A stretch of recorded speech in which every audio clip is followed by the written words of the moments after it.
नमस्कार, जय हिंद, जय जय गरवी गुजरात। दोस्तों, आज हम हाजिर हुए हैं आपको बधाई देने के लिए, आपको ये बताने के लिए कि 2022 के अंदर हमने क्या क्या अनुभव किए, क्या क्या घटनाएं घटी और वो घटना से हमने क्या सीखना चाहिए और उसके ऊपर अमल करके जो सीखा हुआ है उस पर अमल करके जो घटना गलत घटी है, जो बुरी घटना है, उनको फिर से रिपीट ना हो, उनसे फिर से जान की और माल की हानि ना हो और हमारे लोग जो हमारे साथ में रहते हैं वो हमारे साथ हमेशा बने रहे और हम नई नई ऊंचाइयों पे, नए नए अचीवमेंट के ऊपर बढ़ते रहे। ऐसी हमारी कामना है। इसके लिए आज हम यहाँ पर एक प्रोग्राम लेके आए हैं। इस प्रोग्राम में हम डिस्कशन करेंगे 2022 में जो घटी हुई घटना है। आप नक्की करें ये पॉजिटिव थी या नेगेटिव थी। मैं ये नहीं कहूँगा ये पॉजिटिव थी और किसी की सराहना नहीं करने वाला या किसी का भी यहाँ पर मैं आलोचना भी नहीं करने वाला, क्योंकि दोस्तों आज 2023 का एक बहुत अच्छा अवसर है। हम लोग एक नए साल के अंदर एक बिल्कुल नया उमंग होना चाहिए इस साल में हमारे। तो आइए शुरू करते हैं इस प्रोग्राम को। इस साल की शुरुआत बहुत बुरी रही। 2022 में जनवरी में जम्मू कश्मीर में आया हुआ एक मंदिर वैष्णो देवी टेम्पल, जहाँ पे भगदड़ बढ़ जाती है और 12 लोगों का मृत्यु हो जाता है। और ऐसी घटनाएं हमेशा होती रहती है, लेकिन इस घटना से हम कुछ सीखते नहीं हैं। तो मेरी आप लोगों से भी गुजारिश है और प्रशासन से भी गुजारिश है कि हमें इन सब घटनाओं का एनालिसिस करके ऐसी चीज़ें डेवलप करनी चाहिए, ऐसी चीज़ों के ऊपर काम करना चाहिए कि जो ये घटना हुई है वो घटना फिर से रिपीट न हो। भारत देश में जनवरी में कोविड-19 की एक नई लहर, तीसरी लहर जो थी वो शुरुआत हो गई थी, लेकिन ये लहर इतनी सीवियर नहीं थी जिससे तो हमने जो सेकंड वेव देखी थी जिसमें हमारे लाखों लोग मारे गए थे और हॉस्पिटल के अंदर ऑक्सीजन और बाकी बेड की जो सिचुएशन थी वो बहुत खराब थी। उसका एक कारण वैक्सीन भी था और वैक्सीन की वजह से हमने काफ़ी सारा कंट्रोल किया। भारत के पास 3 वैक्सीन थी 2022 में। ये बहुत अच्छी बात थी जिसकी वजह से हमने हमारे कई लोगों को बचा लिया। भारत सरकार ने करी थी उस समय 15 से 18 साल के जो बच्चे थे उनके लिए भी वैक्सीनेशन शुरू कर दिया था। टाटा ने इंडियन एयरलाइंस को खरीद लिया था। ये वही टाटा है जिन्होंने 1947 में भारत देश को टाटा जो एयरलाइंस थी वो दे दी थी और उसका नाम एयर इंडिया कर दिया गया था। और वक्त का पहिया ऐसा घुमा जो 2022 में वापस टाटा ने उसको अपने पास रख लिया है। अब भारत सरकार के पास निजी कोई एयरलाइंस नहीं है। इंडियन एयरलाइंस जो है वो बेच दी गई है, एयर इंडिया, माफ कीजिएगा। अमर ज्योति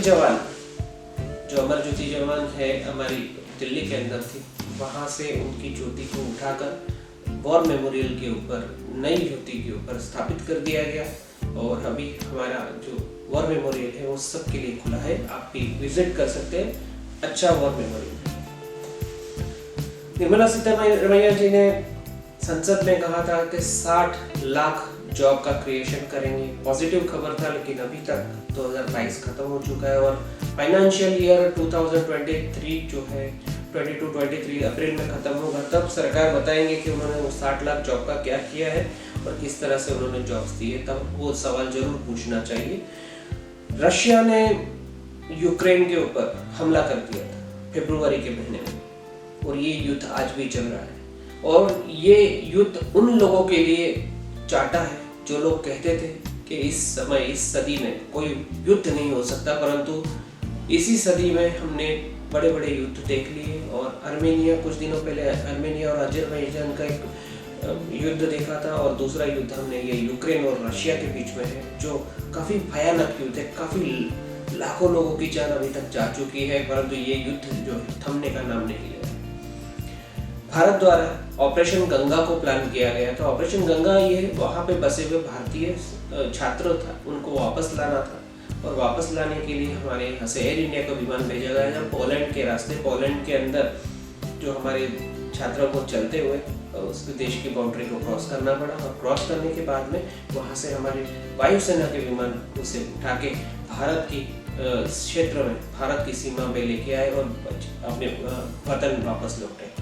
इस दौरान एक खबर भी ऐसी चलाई गई कि प्रधानमंत्री मोदी के द्वारा रशिया में 6 घंटे के लिए वॉर को रोक दिया गया, परंतु उन्हीं के एक प्रवक्ता जो है उन्होंने क्लियर की थी बात के उन्हें कहीं से पता चला था कि ये रास्ता जो है वो खुला है, और उसी रास्ते को फॉलो करके अपने छात्रों को बाहर से निकाला गया था। तो ये जो बात कही गई थी वो सरासर गलत थी, और ये बात जो है वो बीजेपी की प्रवक्ता से ही कही गई है, तो और वो सरकार में भी है। तो यह बात जो फैलाई गई, और 2022 के जो दिसंबर में इलेक्शन थे उसमें भी ये बात काफी ज्यादा उछाली गई और उसका माइलेज लिया गया। तो आप देख सकते हैं कि भारत का जो पॉलिटिक्स जो है वो विदेशों में होने वाली एक्टिविटी पे भी प्रभावित होने लगा है। भारत रत्न श्री लता मंगेशकर जी की स्वर्गवास हो जाता है फरवरी के महीने में, तो हमने एक नायाब सितारा जो भारत का वो गवाया 2022 में।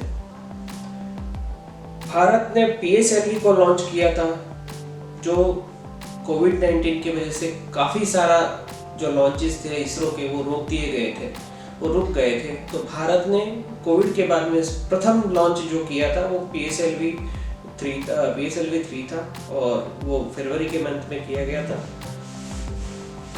उसी समय लालू प्रसाद यादव जो बिहार के पूर्व मुख्यमंत्री थे, उनको भी 5 साल की जेल सुप्रीम कोर्ट द्वारा अप्रैल मंथ में कर्नाटक में हिजाब बैन की एक कंट्रोवर्सी चली। एक लड़की थी, उसने हिजाब पहन के और कुछ नारे लगाए थे, कुछ हिंदू संगठन के लोगों ने नारे लगाए थे, और ये मामला जो था वो कोर्ट तक गया था, और कोर्ट ने इसे हिजाब को एसेंशियल प्रैक्टिस इस्लाम की न मानते हुए इसे खारिज किया था, और वहाँ पर जो स्कूल की एक्टिविटी है, स्कूल का यूनिफॉर्म है, उसी को लागू किया था।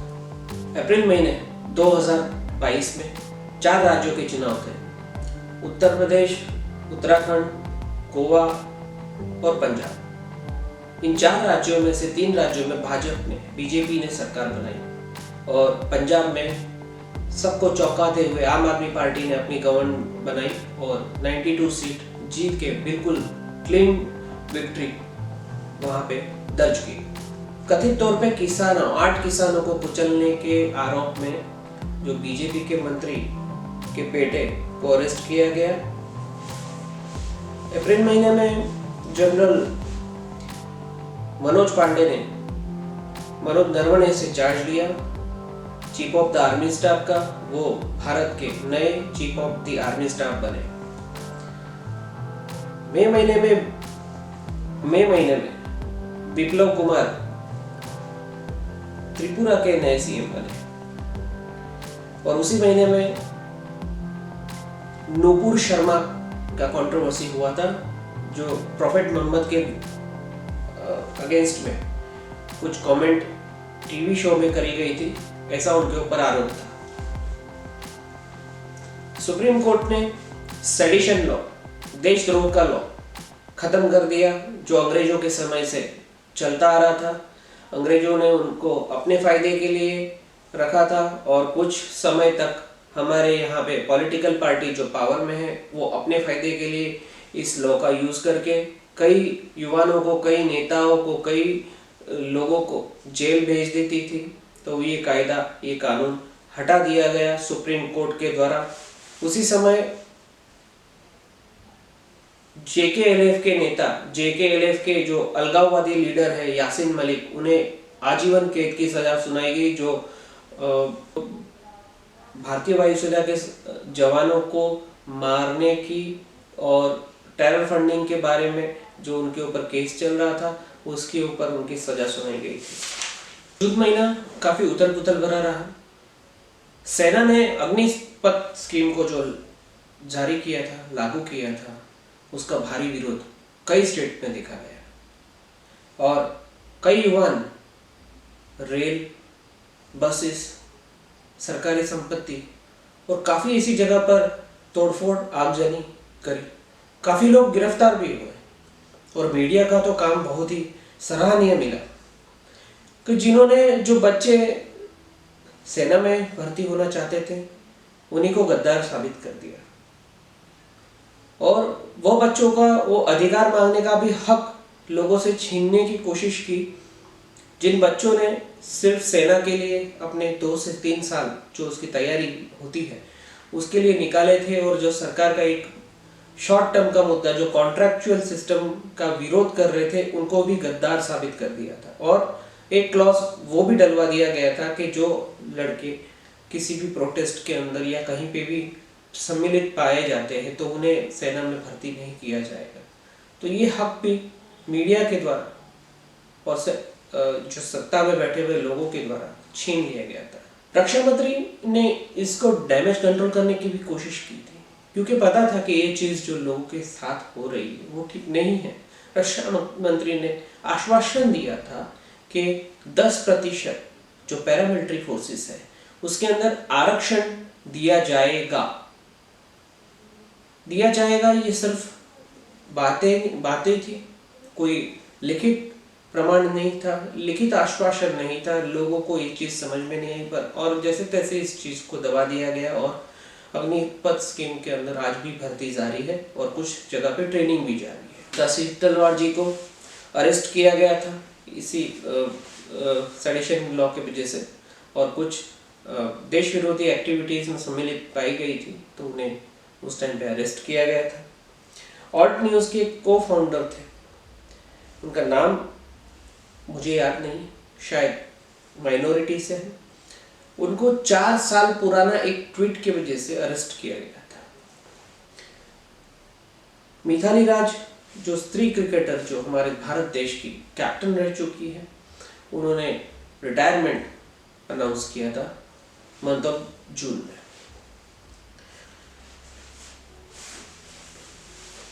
जून महीने में एक और सियासी ड्रामा चलता है, इस बार महाराष्ट्र में चुनी हुई सरकार, एक सरकार गठबंधन की सरकार होती है, महाआघाड़ी सरकार, जिसके अंदर कुछ नेता को हाईजैक कर लिया जाता है और असम के अंदर किसी रिजॉर्ट में बिठा दिया जाता है। और कुछ दिनों के बाद में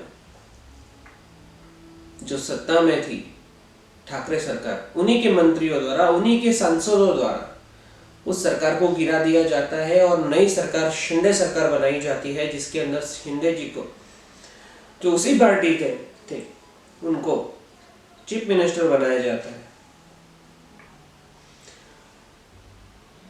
भारत ने कॉमनवेल्थ गेम के अंदर पार्टिसिपेट किया, जिसके अंदर भारत ने 22 गोल्ड, 16 सिल्वर और 23 ब्रॉन्ज मेडल, टोटल 61 मेडल ऐसे हासिल किए, जिसमें प्रमुख थे पीवी सिंधु, मीराबाई चन्नू और बजरंग पुनिया।